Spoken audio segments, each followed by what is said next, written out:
Italian perfection is not a myth. It's simpler than you think. It's all in the head. Welcome to your guardian chef, your angel in the kitchen.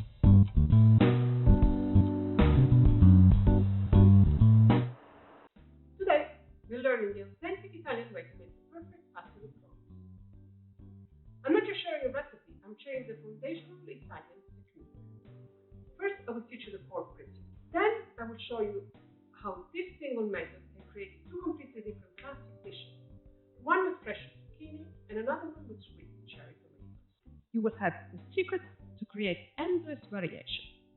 Just like an Italian. And I promise you, the flavor will be so pure and perfect that you will finally understand why Italians insist on never adding cheese on seafood served. Before we start, it's crucial to understand a pillar of Italian cuisine, the absolute freshness of the ingredients. In Italy, the main ingredient is always the star, and its natural flavour is meant to shine. This is why our cuisine is so regional. We cook with what is local and in season. So you'll always find the best seafood in coastal towns as it's fresh from that day's catch. To honour this principle, we are going to Liguria to source the famous gamberi di Sanremo, caught fresh this morning right here in the bay. So the first secret to this recipe starts before you even turn on the stove. You have to use the whole prawn because the flavor is all in the head. So how do you find prawns worth for this dish? The first stop should always be a trusted fishmonger. For me, it's Ventimiglia Market, where I know the catch is always fresh. There is a simple, non-negotiable test. Touch the prawn. They should feel firm, clean, and never slimy. If they're slimy, walk away. If you cannot find good quality prawns, either fresh or frozen, then I would recommend you skip this recipe altogether, because the principle of Italian cuisine is the quality of the ingredients. And if you don't have a good prawn, then you might as well go and look for a recipe that adds cheese.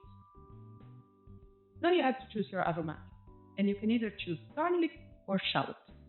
But in Italy, we will never use the two together. It's a contrast of too many flavors. We use shallot instead of onion because the shallot has a more delicate flavor that combines better with seafood, while onion is much stronger.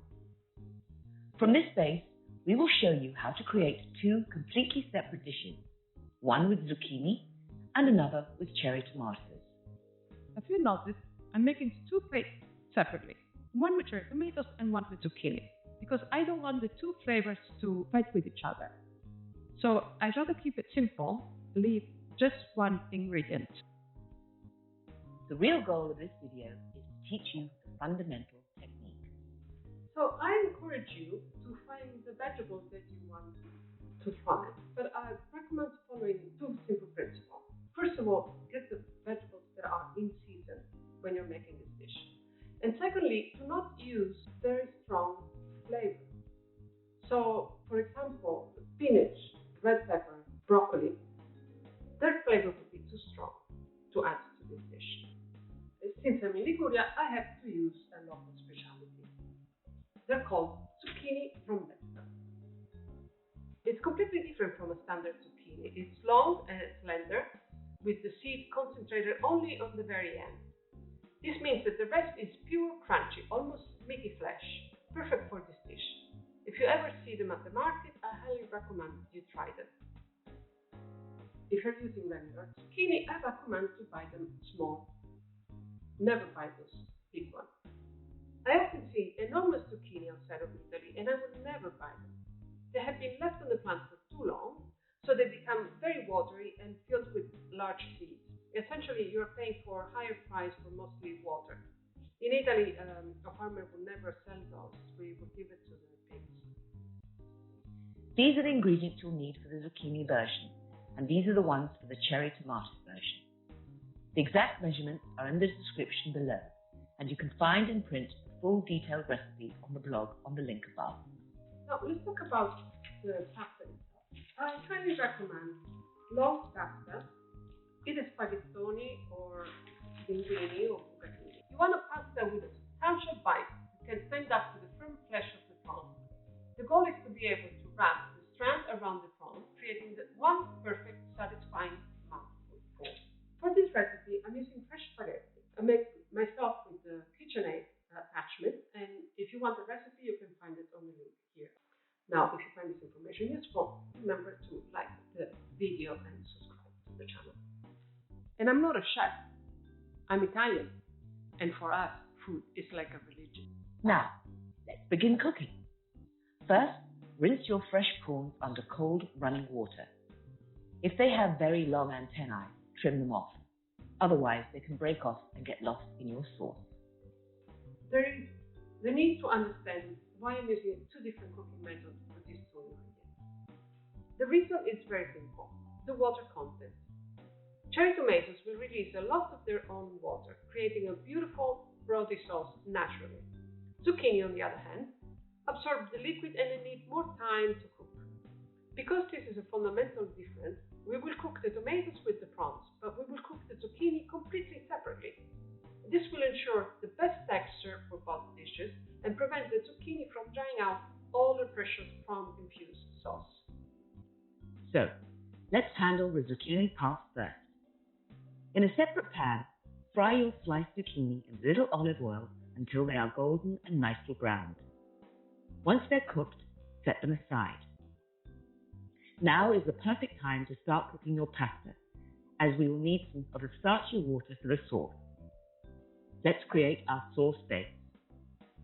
For the zucchini pasta, we begin by stir-frying garlic in olive oil. For the cherry tomato pasta, we will stir-fry shallots until they have softened, then add the halved cherry tomatoes and fresh basil. For both, use a low to medium heat.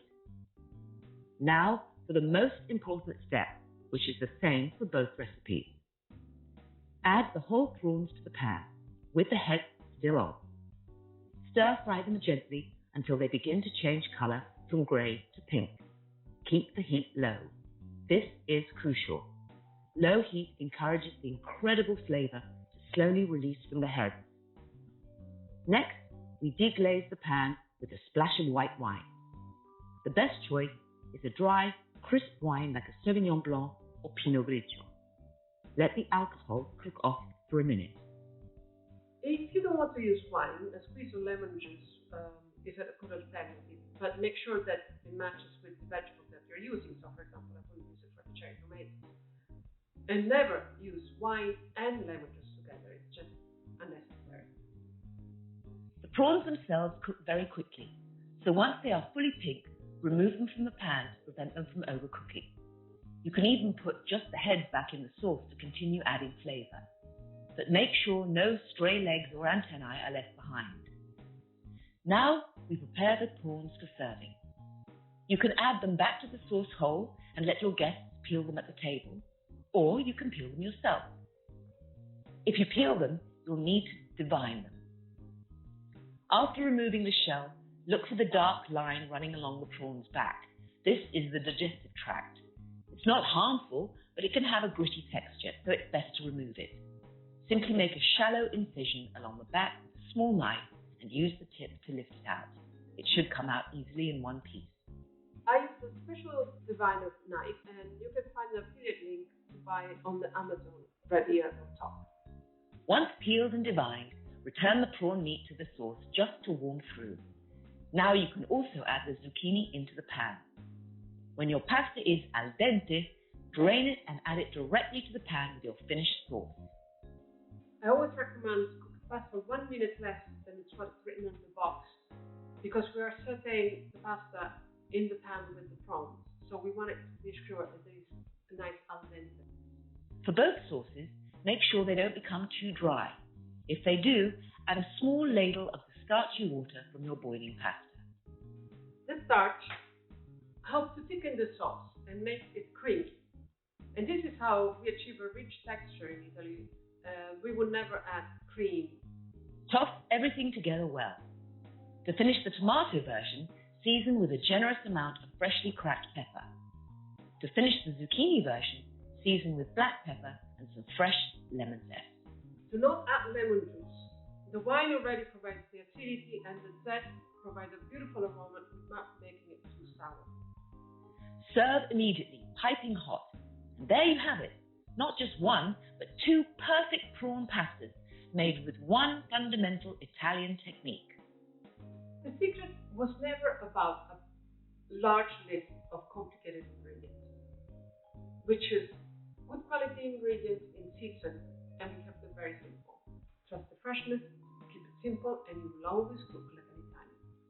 For more pasta with seafood recipes like this one, check out the playlist I've linked for you. And don't forget to subscribe so you don't miss out on our next culinary adventure. They call it a vein, but it's actually the intestinal tract. Yuck.